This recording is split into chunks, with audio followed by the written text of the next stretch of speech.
You doing the intro or am I doing it, Derek? Thought you were. Welcome to Edge Radio. I'm in the New South Wales man cave. I've made the trip to see the old man. He's gate crashing the show today. I'm in Leeton, New South Wales. Very, very regional town in WA. I'm in the man cave, and in true Edge fashion, have a look at all this memorabilia here. I'm pointing all over the shop. We're doing the greater wealth. We do have Mr. Whitaker to my right. Yeah, you're right. Eh? I'm good. As you can see, I'm tired as hell. I've lost count of how many kilometres I've travelled in the last week. So, yeah. So, let's say I've done a trip to China, trip to New South Wales, trip to Kuala Lumpur, Singapore, Hong Kong, obviously China to the temples up in the hills in near Zhangzhou or whatever it is. Back to Australia, to Perth, and then across to New South Wales, and then on the 30th, we're off to Vietnam. So I've been travelling a bit. Racking up the frequent flyers. Oh, I can tell you now, I'm so overflying. I'm absolutely overflying. I don't know how people can do it like they just live to fly. I'm like, nah, stuff that shit. I've been costing up like sea cruises. So instead of flying from Vietnam to Australia, I'm like, right, how much is a cruise? Because I don't want to fly. It's all your fault, Derek. That's my fault. It's all your fault. Blame me. Well, it is. So just for the people that are listening at home, Derek is the one that taught me how to do all the trading that I do. That's able to afford all of this. So Derek, great chance to do a plug. So obviously we've got Derek from Blue Sky Factory. If you do want to talk to Derek about how you can become what would you call me, an economic nomad? I could call you a few things.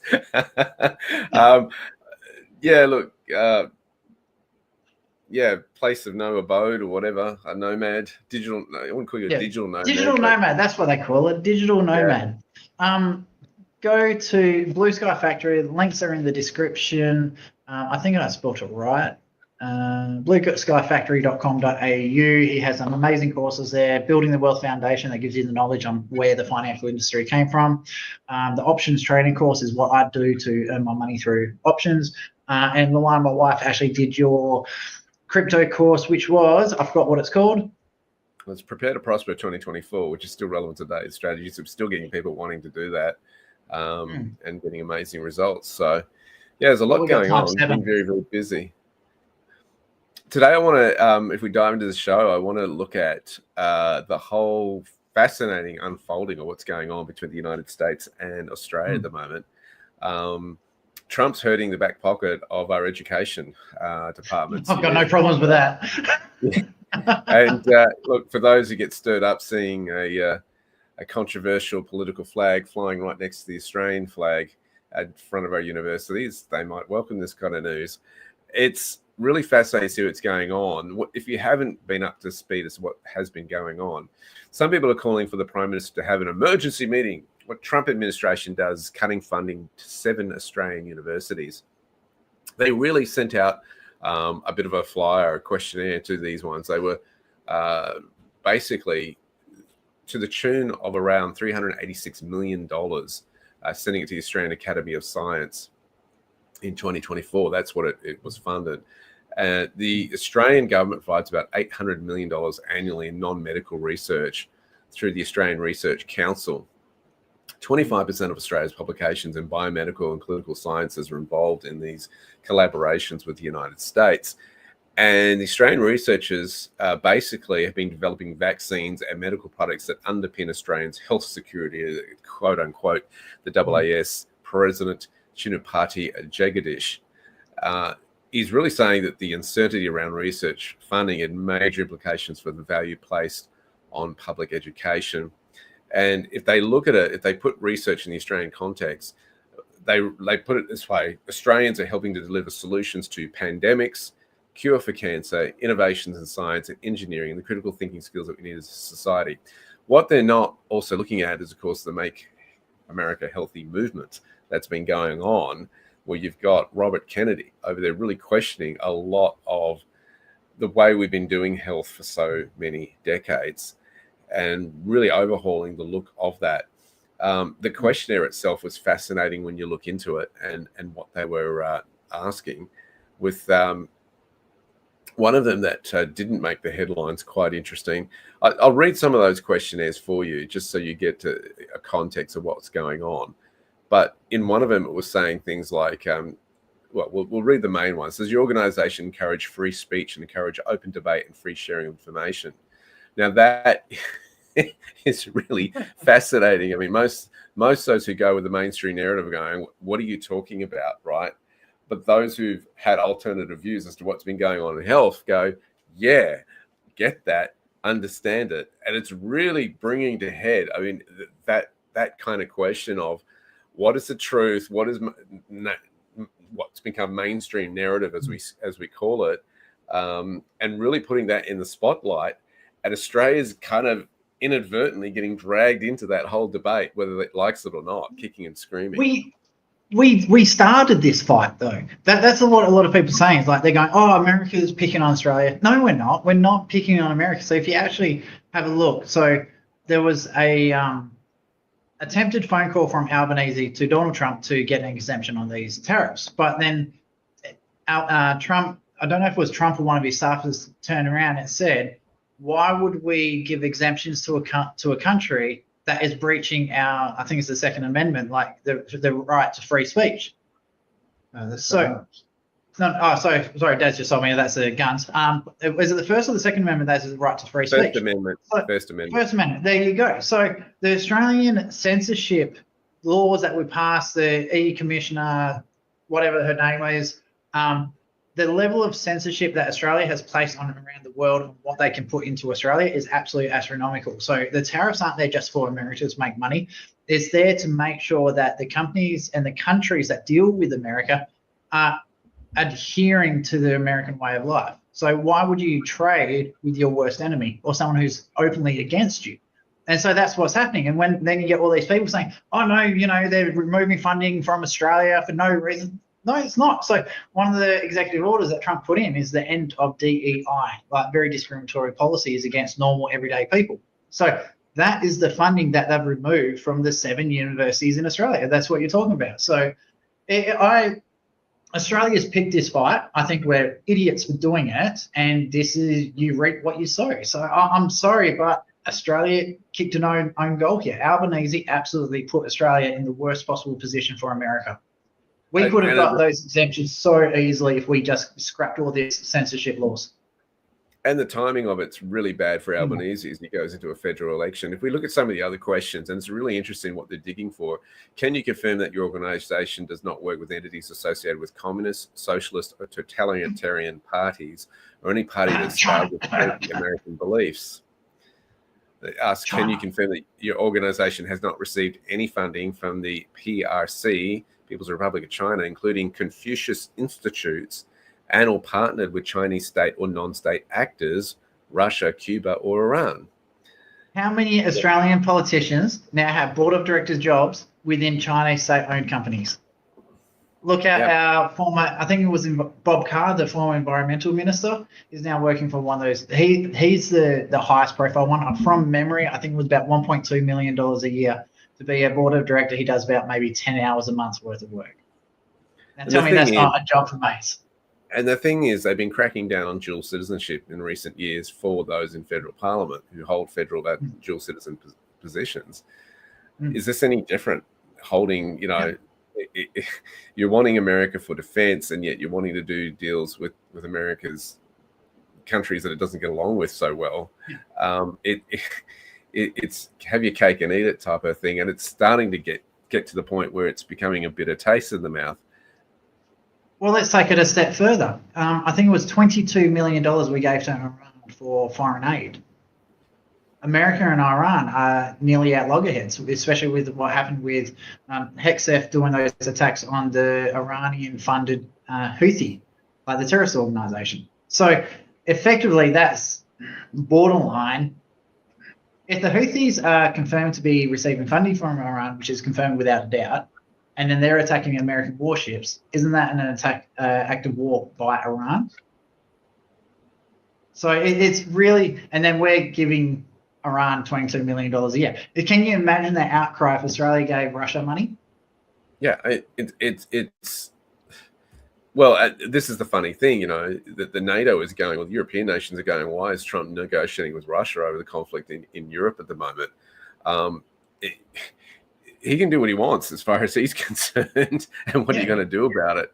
And I think, look, it's better to seek peace through doing win-win business deals with people rather than take up arms and shoot each other. And, it costs too much bloodshed. And he demonstrated that in his first term, certainly with how he negotiated with North Korea. And if had he not done that, would have America gone to war with North Korea? It's highly likely it was headed down that path again. I want to highlight too some of the other questions. Can you confirm this is not a climate or environmental justice project or include such elements? Now that strikes really closely to the university campus, those kind of issues. And does this project directly contribute to limiting illegal immigration or strengthening U.S. border security? So you can see America is going, why are we paying all of this information, all these dollars out to this foreign education, and what are we getting in return? And asked that, I actually looked at the Biden's Education Department questionnaire that it had there. Sorry, not the Biden's questionnaire, the questionnaire for US research, I beg your pardon. And it goes in there in terms of how long are you going to need this funding for? What is your estimated years? So it's really written from a business perspective, like how long do you expect us to keep forking money out for this is what it's essentially asking. And how much can we expect in return on investment with what returned, or if anything?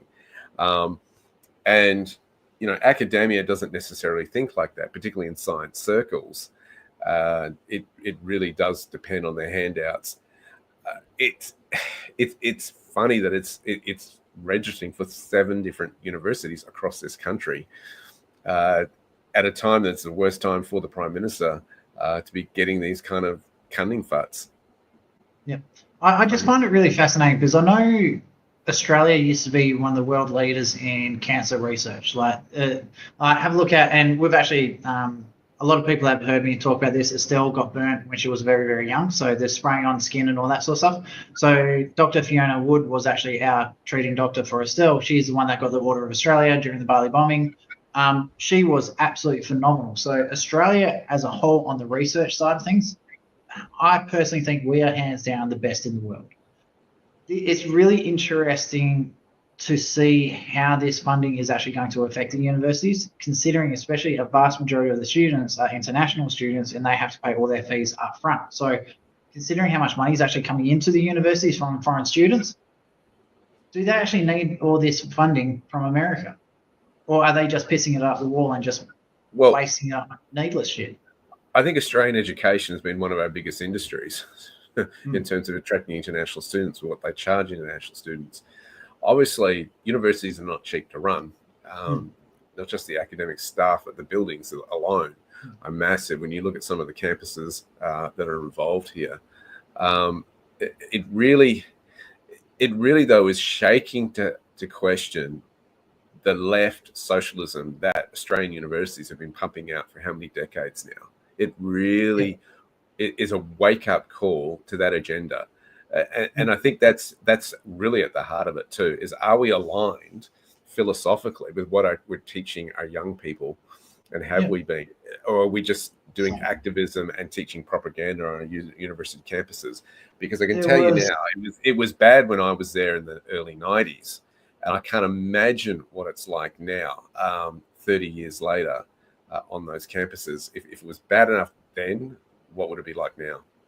Yep, there was a podcaster, Sydney, I can't remember her last name. She was at the University of Melbourne, and she was doing these, she's a conservative podcaster, some really great shows. She does a lot of like men's rights sort of stuff. Phenomenal. I'll think of her name in a bit, and I'll put a link to her page up. But she did one podcast, and I remember that they were threatening students that if they spoke out against the university or spoke out against any of the LGBTQ stuff like that, they were actually preventing them from graduating. Even though they passed all the academic side of things, they were not allowed to pass. Now, I've recently gone to Luan, wanted to go back to school for a few things, and we went through, it was accounting course and bookkeeping course. And so the very, very first course we had to do was Aboriginal Aboriginal studies. Like, that was built into the course. She had to do it. So I'm like, what has Aboriginal history got to do with accounting and bookkeeping? Like, it's just got absolutely nothing to do with it. So what I'm really, really hopeful this is what's going to happen. There's a lot of DEI programs, gender equality, like gender study courses, stuff like that. So you're paying for the lecturer, you're paying for the room. There's a whole heap of stuff you're paying for it. I'm hoping against hope that the universities go, all right, let's scrap all these DEI programs, or like the gender studies and all that crap that doesn't give you a job, just gives you a massive debt. They scrap all that stuff and they get back to the STEM subjects: science, technology, English, and mathematics. Do the things that are actually usable in everyday life. We need to get back to the basics in education. Start being Australia was one of the smartest countries in the world. I'm talking 30 years ago. We need to get back to that. We need to start educating our young people to be able to think critically. We need to stop telling them how to think. They need to be able to think for themselves. And I think that's lost in Australia. Well, it's interesting it comes at a time with the whole tariff debate that's been going on. We talked about this last week on the Greater Wealth in relation to the Prime Minister's response to what's going on with the tariffs on steel and aluminium. And I said it was a weak response. It's not a response that Trump will respect. It's like, we need a fair go. Americans do not think like that. And that's what you've got to understand as well is okay, the handout socialistic type mindset, tall poppy syndrome combination that we have here in Australia just doesn't work on the international stage. And it's time for Australia to psychologically grow up, I personally believe. We're not the adolescent that we were 40 years ago. We are on a whole different stage. And we do the youthful things like, we're dominant in sports and all that sort of stuff. And we show the world how good we are at sports. But we need to grow up in other areas now and go, you know what, stop showing off and actually produce stuff. We've lost an entire car industry in this country. We have to I'm so glad you said that. About the farming side of things. So, sorry to cut you off there, but because I'm in Leighton at the moment, I've been talking to my dad here. He's been showing me around, showing some of the family farms and stuff like that. There's one of the farms here. I think it was 800 acres of land, beautiful grapevines, fruit trees, all this sort of stuff. It was actually producing something tangible that you can sell, that grows the GDP. It creates jobs. It's the amount of heat that would have been sucking out of the environment, stuff like that. It was just an amazing farm. And I've just found out that they've scrapped, literally, I've gone past it. I want to go take some photos of it. And they've leveled the entire farm, everything on it, all the buildings, fences, absolutely everything's gone off this farm. And they're putting in a bloody solar panel farm. And I'm just like, why the hell would you do something like that? I just don't get it. I just truly do not get it. So anyway, we've got Taz here. Love the name. Thanks, Taz. So New South Wales Man Cave. I can't take credit for it. So Dad, take credit for it. So yeah. See you all. He's gate crashing today. So he's got some awesome memorabilia. Dire Straits there, Rolling Stones here. I don't know what that top one is there. There's some really cute bums here. And some other stuff here as well, the Rolling Stones. Sorry, that's called Chisel. So I thought Aaron would like this one, so I intentionally made sure I was in the man cave for this one, but Aaron's a little bit sick there. And Taz is saying hi, Dad. So Taz is our token lefty. So she's not left, she's just cool. She's got some strange ideas, but, each to their own. So anyway, Derek, you told me I had to put some videos in. I did. I'd like to get to that in just a sec because I want to shift gears for a moment and really look at what the situation and why this is occurring. So you might be wondering, well, what's going on in America? America's education of its students in its kindy through to year 12 has been absolutely shocking for a long time, and America knows it. Let me put it into perspective for you. What they've looked at, the Department of Education under the Biden administration spent over $100 million on grants to universities to train kindy to 12 social workers in critical race theory, social justice and diversity, equity and inclusion, the whole DEI that Travis has been alluding to. That was released on a report on Wednesday. And the grants were issued on the guise of providing mental health to students through the Mental Health Service Professional Demonstration Grant Program and the School-Based Mental Health Service Grant Program, according to that report, by parents who call themselves Parents Defending Education. And the funds were distributed to 26 universities and institute-required courses teaching about oppression, white supremacy, radicalizing social workers who go on to work in kindy through to year 12. This is what they're dealing with. This is why the American departments are going, what are we spending our money? What are we getting out of it? why are we doing this? And that also, if you look at it, it's been going on since 1979. The US Department of Education allocated over $3 trillion since 1979. So this is, well over 50 years. Over this period, well, almost 50 years, I should say, more 40 years. Over this period, student spending has risen more than 245%, and yet they're not getting the results. Let's look at these results, okay? Math and reading scores for 13-year-olds fell to the lowest point in decades. 60%, this is the US, right? 60% of fourth graders and almost 75% of eighth graders lack proficiency in math. 70% of fourth and eighth graders are not proficient in reading, and 40% of fourth grade students fail to meet even basic reading standards. You've got standardized test scores remain stagnant for years, and US students are ranked 28th out of 37 OECD nations in math. So you're looking at those stats and they're looking at, hey, we've got to change. We've got to make America educated again, so to speak, if you would. Have a look at this video that Travis has got, and you'll start to see some of the situations, why they're changing and doing what they're doing. Okay, here it comes. To begin eliminating the Federal Department of Education once and for all.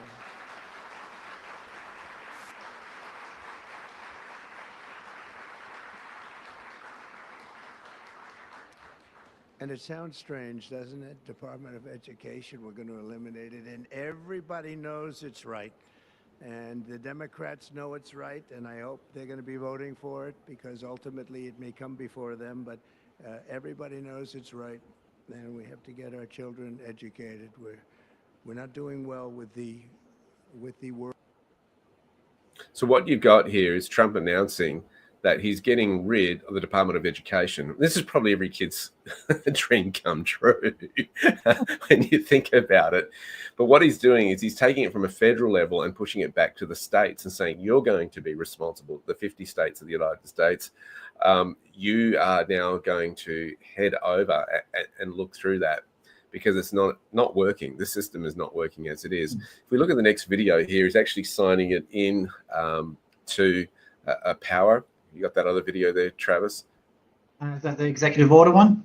Yeah, let's see that one. Oh, sorry. Okay. Just quickly, before I jump into that one, you had the press secretary is number 2. But when you have a look at that money, you were saying it was nearly $3 trillion that the Department of Education had wasted over the last 40 years or whatever. The national debt for America, isn't that like $36 trillion? So that's like 10%. Yeah, that's nearly 10% of the national debt. So that's an insane amount of waste. So, okay, are we going to the executive order now? Let's go to the second one then. Let's go to the second one, and this is in the lead up to it, and what he was about to do there. Have a look at this. All right, here it comes. Caroline, what do you say to critics of the president's education plan? Where was their criticism of our nation's failing test scores for the last several decades? The Department of Education was founded in the 1970s, and since then we have spent more than $3 trillion at this federal bureaucracy. What has been the return on that investment for the American taxpayer? Levels that are less than ideal, less than proficient. Our children's test scores are incredibly concerning when it comes to reading rates, literacy rates, math, and science test scores. The numbers prove that, and this president is finally taking much needed action to return education to where it belongs, and that's to educators closest to students in their classrooms in their respective states. We're going to have a great event here later at 4 o'clock. There will be students here, teachers here, parents here, educators, and of course governors from around the country who are very excited about taking on this responsibility to educate our nation's students. Who's going to run federal student loans? So the Department of Education will be much smaller than it is today. As you know, the president's executive order directed Linda McMahon to greatly minimize the agency. So when it comes to student loans and Pell Grants, those will still be run out of the Department of Education, but we don't need to be spending more than $3 trillion over the course of a few decades on a department that's clearly failing in its initial intention to educate our students. So is the federal government going to be spending Much less? smaller than it is. Is it not going to be shut down completely? And then I have a second question. As I said, Pell Grants and student loans will still be run out of the department in Washington, D.C., but the great responsibility of educating our nation's students will return to the states. And the Department of Education plays a critical role in enforcing civil rights laws that prohibit discrimination. Who's going to do that now? Any critical functions of the department, such as that, will remain. But again, we're... There you go. So you can see the business mindset here is so important. We spent over $3 trillion. This was her opening line here. She's the press secretary, of course, for Donald Trump, or for the Republican administration. We have spent over $3 trillion, and what do we got to show for it? It's clearly not working. So you think the United States is too worried about pulling how many hundreds of millions from the Australian universities of research? No, they're prepared to cut the entire department on a federal level and push it back to the states. That's how radical they are in the way that they want to do this. Okay, so we've got a comment here from Taz. So the way mainstream media making it sound, it was him completely wiping out the Department of Education so that those with special needs will no longer have any assistance. They never implied it would be thrown to the state's responsibility. Education should have always been the state's responsibility, especially same as here in Australia. So not only do we have the Department of Education on the state level, we've also got the Department of Education on the federal level as well. You've got this double dipping going on, which again, just you don't need it to be double dipped like that one. So, so Michelle Howard, this is actually my stepmom, dad's partner. So same happening in Australia. And she's also said, what does Australia spend on education? I can find that one out for you. I'll pop it up in the comments later. But it's from memory, I think it's like 36 million, might be $1 billion or something. Let me do a quick Google search and I'll find it for you. But it is an insane amount of money. So let's see. It is, and I think that's what we've got to ask is what are we getting for it? Now, Australia's cleverly set itself up as far as education is concerned, or at least tertiary education is concerned, by making it one of our best exports in terms of the students we get, particularly from the Asian Pacific regions, who come here, where it's actually prestigious for them in their cultures, local cultures, to have studied abroad and overseas, and they pay for it. They really do pay for it. In this situation, America's going, what are we getting out of this? And questioning that you look at the intent of the questionnaire. Is there freedom of speech going on?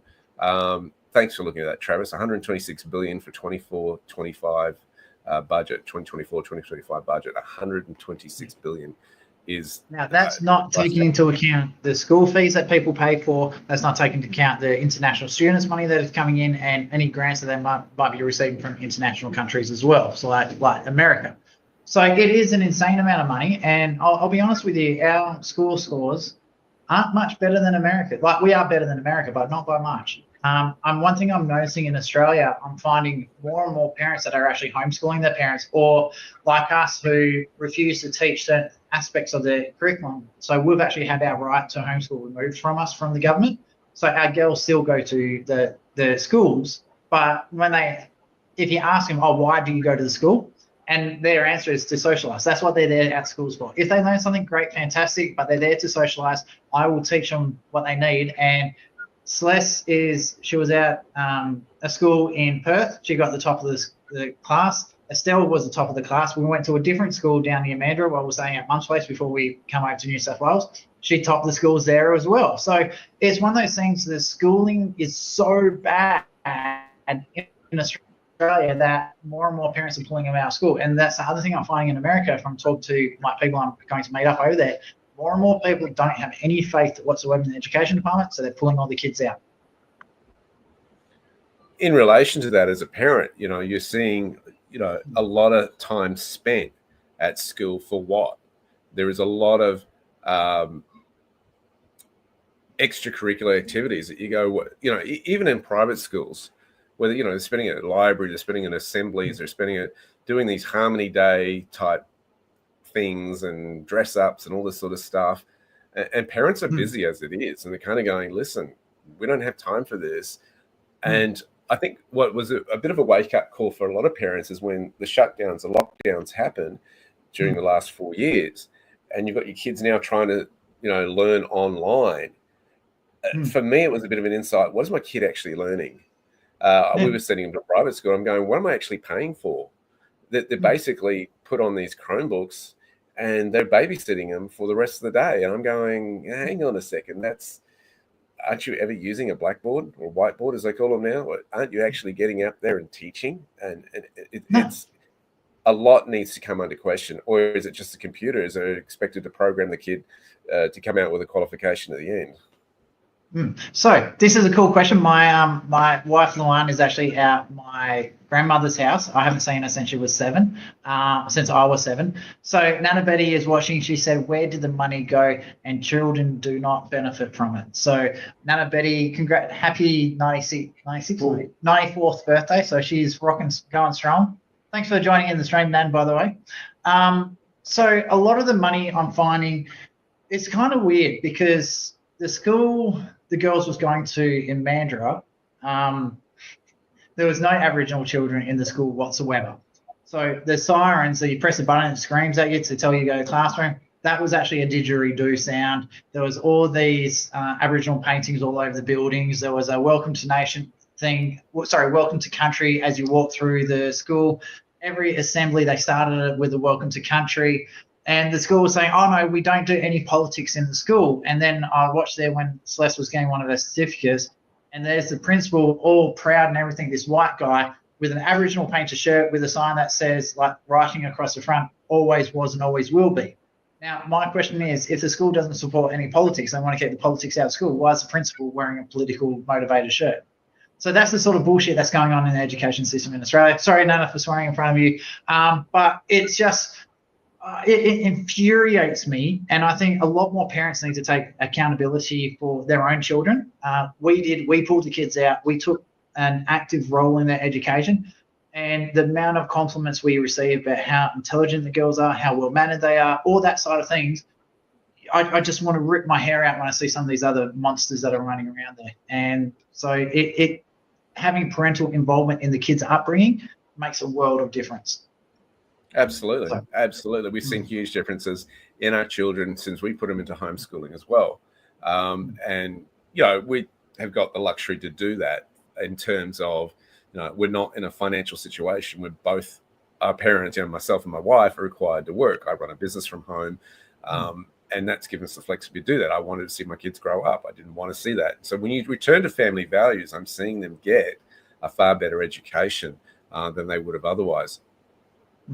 So it seems like education is a really touchy subject. We're getting a heap of questions coming through. So why that much? And are there still a number of kids not attending school? So when we were in Geraldton, like I was renovating the 2 houses up there.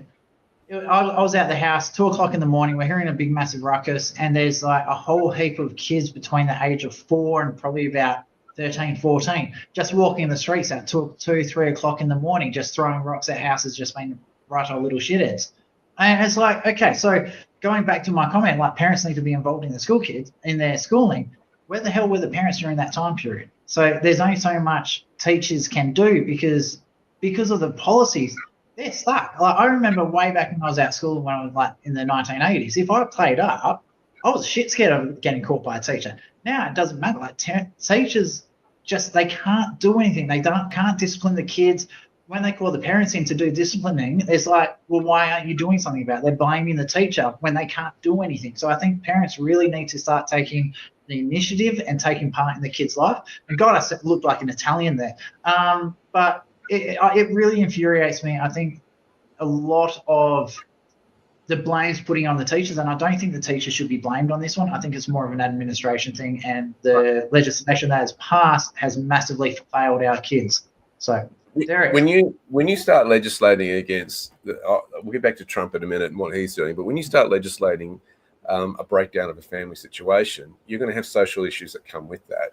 So, this has been a thing that has broken down over decades where, it was hard. It was unusual once upon a time for divorces to occur in society.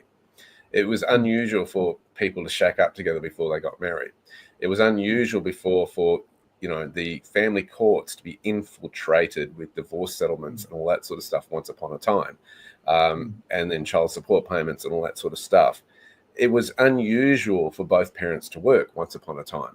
Back in that era, 50 years ago, you didn't have the social problems you have today where you have children waking up, being carted off at 6 o'clock in the morning to the before and after school care program, then being carted by care workers to the schools, being educated, then brought home, collected by those after school care workers, and there till 6:30 in the evening, which is barely a family life for that child.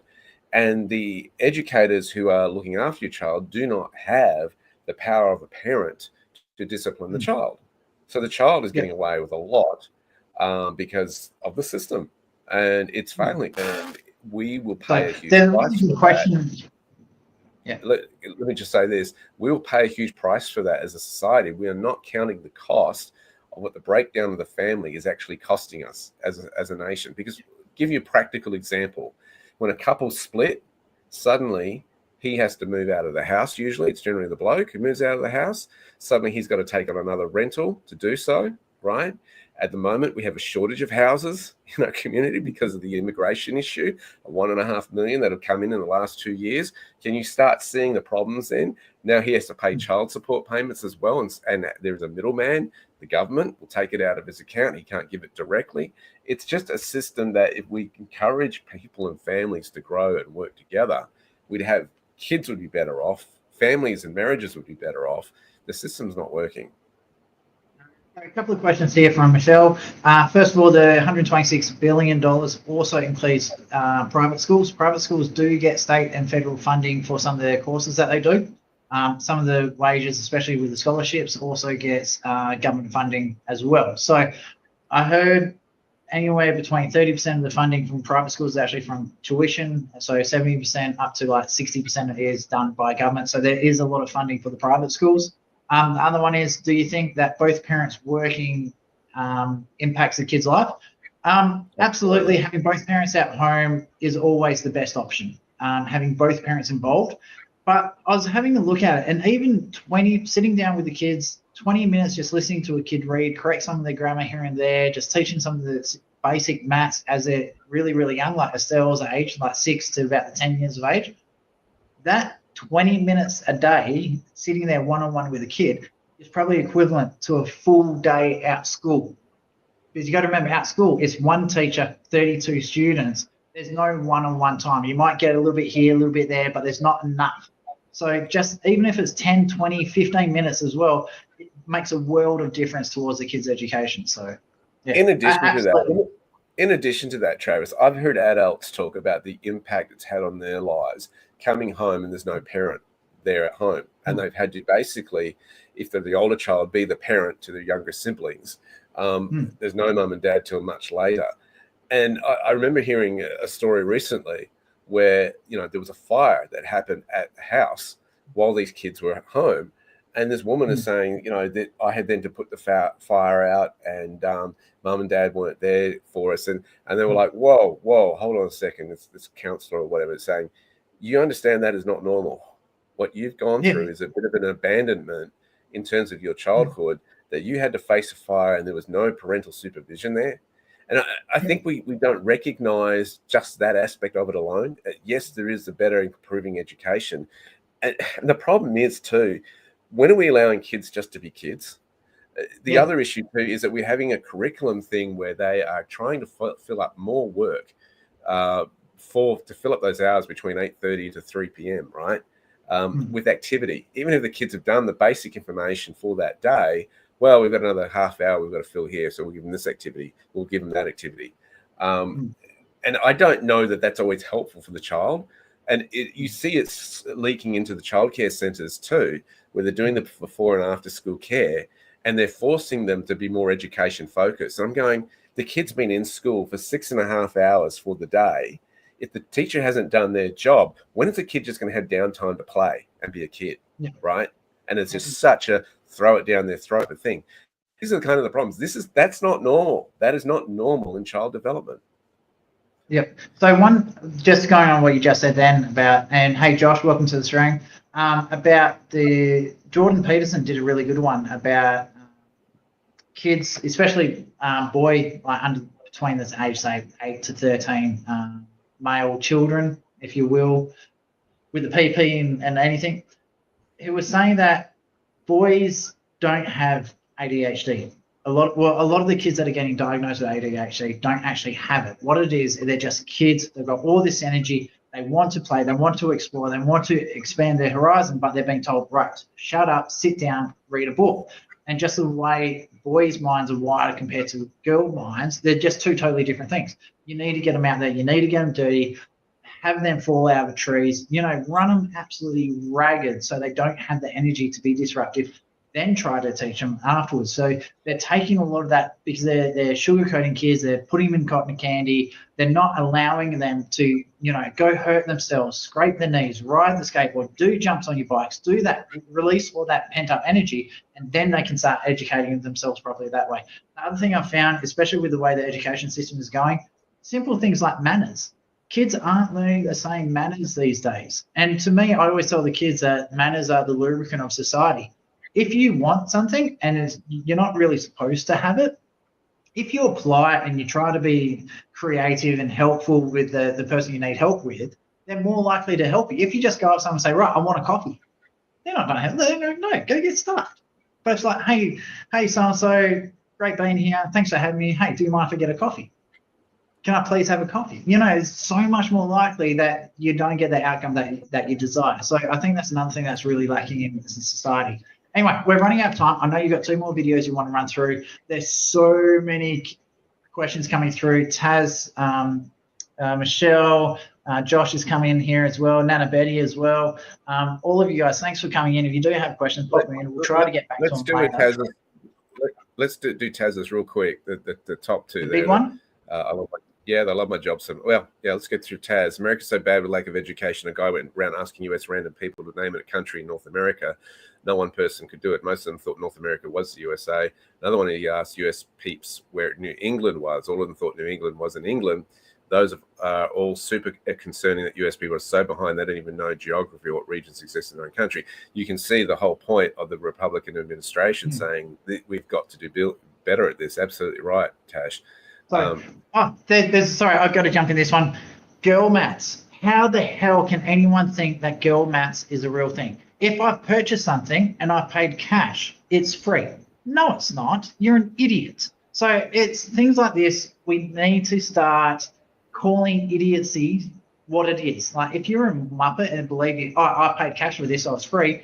If I return something, you mean I've just earned that $35 that it cost me? No, it cost you $35 in the first place. You've just returned it. You've lost your time, but you haven't made any money back. You've just got your original deposit back. That is why I think a lot of the financial institutions are going to shit, is because they're supporting stupid ideas of girl maths, and boy maths, dog maths, and all the other crap that goes with it. Well, it's all that gender ideology as well. When we really send our kids off to learn maths, reading, writing, and arithmetic, right? And they're having to learn all this other crazy stuff that goes against a lot of parents' values. And how dare they rise up and say this is nonsense, and ostracized for that. Well, what happened to freedom of speech? Taz, sorry, just another comment that Taz put in. So for Taz, I love my job so much, but I also dislike that I do have to leave the house at 7:30 a.m. and put the responsibility on my teens to drop my youngest off at school and pick him up. And that's the whole issue, is often people are doing this for economic reasons. And I get it. I know that not everybody can homeschool. I get it. I understand it.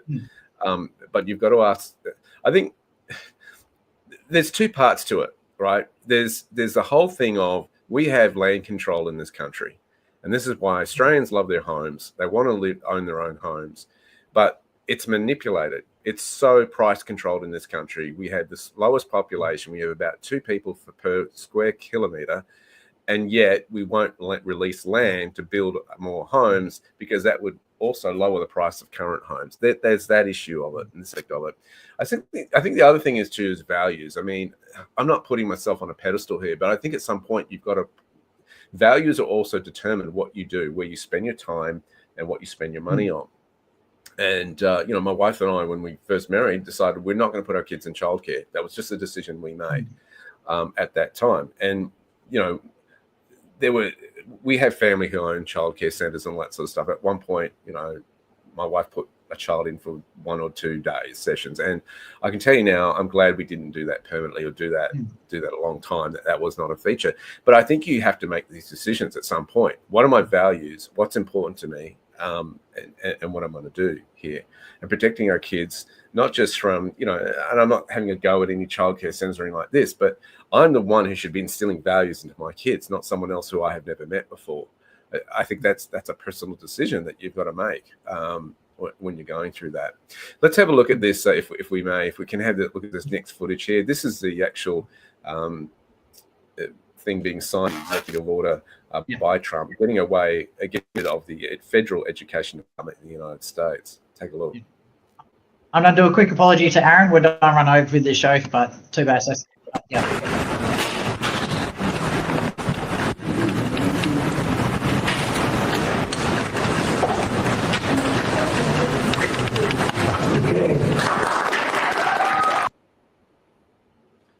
So there it is. It goes into signing. But what's really, really fascinating is another video that's come out. Link the dots here. Now, I've got to look into this closer and really see if there's something in it. But take a look at what this, I don't know what you call them, social media follower, YouTuber, whatever you call them, has something, or TikToker, social influencer is looking for. Look at what their claims are.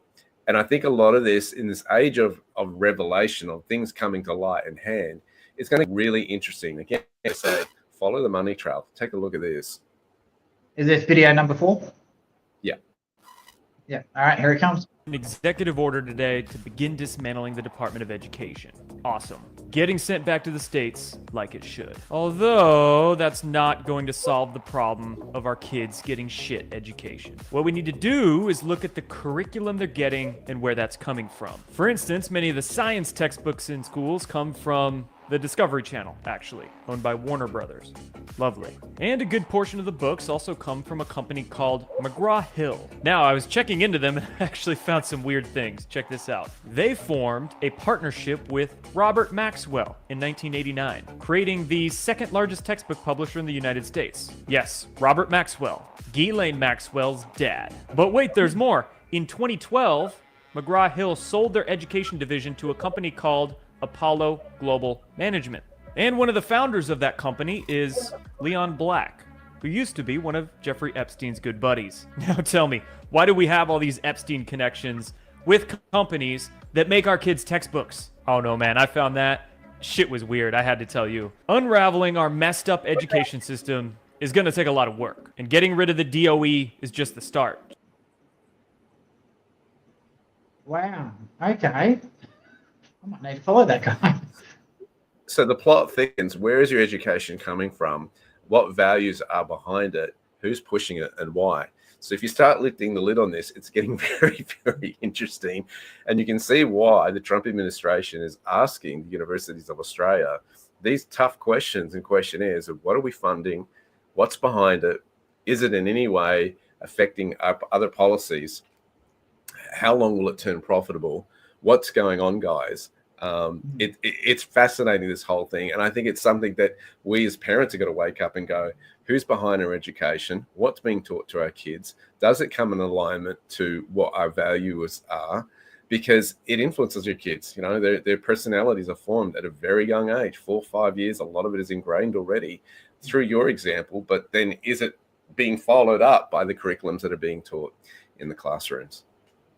And the other thing you've also got to remember, your kids are the future of the country that you're in. So they're the ones that are going to be generating the income. They're going to be producing the stuff for the GDP of the country as a whole. If you start manipulating the kids now, give it a generation or so, you can totally change the belief system of an entire country. So I genuinely understand why the Trump administration, and I think Australia should be holding the government to a very, very high level of standard and saying, no, you need to do what's right by our kids. And just seeing that, knowing that, wow, the connection to the Maxwells and Epstein's Island, I had no idea about that one. So thank you very much for that, Derek. You've just effectively vindicated my decision to tell the education department to go stick it in the pipe. So on that one, that's the American, Travis, that's the American education system. We got to look at who are the publishers. Australia imports everything from America. To say that Australian, that's not affecting the Australian education system, you're a bit of a fool if you think otherwise. What do you think? I'm not saying it isn't. I'm just clarifying. I'm not going to put it all in the one basket. You got to do your research there. Yeah. Yeah, that's insane. That's got me in Michelle's word, gobsmacked. I was going to use another word, but yeah. And just one other comment I want to quickly do. I saw it and didn't have a chance to bring it up here. I've met your kids, Taz. They are legends. But yeah, yeah, he definitely does have it. But it's just it'd be interesting to see if at school, like he was allowed to go, I don't know, just run riot for the first start of the class and then go into the classrooms later when he's got a little bit less energy. Would that improve or hinder his ability to do lessons? So I've always loved what Japan does. Japan, for the first 3 years, they do basic maths, Japanese, science, and geography. But the majority of the class is actually about how to clean the house, how to look after yourself, how to interact with people, how to show proper respect to people. The first 3 years are very personal interrelationships based rather than academic based. It's not until they hit the fourth year of school before they start really getting to the education side of things. The other thing that's going to come into question, just regarding what Taz has said there, is that the links between vaccines, is there a link between vaccines and ADHD? That's certainly what the Robert Kennedy is looking at and question in terms of the health departments in the United States as they're getting overhauled, which is concerning a lot of big pharma right now. That's going to watch that space. That's going to be fascinating over the next 2 years as to how that rolls out as well. Is there a link between what we're diagnosing? Because why is there an increase in these conditions in our populations that wasn't there 50 years ago? Why has it suddenly increased as much as it has? So I'm always very pro both sides of arguments, and Taz raised a very, very good point about the Epstein Island. But didn't Trump and Epstein used to be friends? So Trump's actually addressed this one as well. There was a point where Trump was at a lot of fundraisers and events because they're both from New York. I think it's New York and another city where they were doing a lot of business. He got invited to one of Epstein's events. He ended up walking out because he was disgusted by what he saw, and he cut all ties back in the early 90s or something. So Trump's actually addressed this a couple of times back then. He also kicked out Epstein at one of his Mar-a-Lago parties in the early days. Apparently, Epstein was hitting on some girl. Trump didn't like it and booted him out of the party. So, yeah. So, yeah. And one last question from Milan. I agree with Derek regarding the vaccines issues with health. So on that basis, because we're talking about vaccines, we don't get censored again for sure. So I think we wrap it up here. We'll let Aaron try and cut this down into manageable sizes. So from here in New South Wales, I'm signing off. Dad's here in the studio. Nana Betty's been watching out home with Milan, the wife, and Derek all the way in Perth, WA. Thanks for coming on, Derek. It's been an absolute blast. And thank you for everyone who's been putting the comments through the chats. It's always great seeing you guys in here. And like always, share. We're trying to reach 1,000 subscribers on the YouTube channel. So if you can, please head over to Edge Radio Australia on YouTube, hit the subscribe button. Once we hit 1,000 subscribers, we're able to monetize the channel. And that just means that we can pay bills easier because it's not cheap running and saving on this one. So, yeah. Anything to add, Derek? Thanks for having me. Yeah, thanks for having me, Travis. It's always great to talk about this stuff. So in terms of education, we need to, as they say, as the Trump administration is asking, what are we getting for our money that we're spending here in Australia? What are we getting for our money spending it in our own house, in terms of trillions of dollars for the Department of Education? I think we as parents need to take up a pair and saying, what are our kids getting as far as an education is concerned? If you can homeschool, power to you. I know it's not possible for everyone, but it certainly will change the quality of education your child can receive potentially. It's fantastic. And not only that, but it saves the country a lot of money because it costs to send your kid to school. That's a lot of money to send them to school for the taxpayer. Awesome. Thanks for your time, Derek. We'll talk soon. Thank you.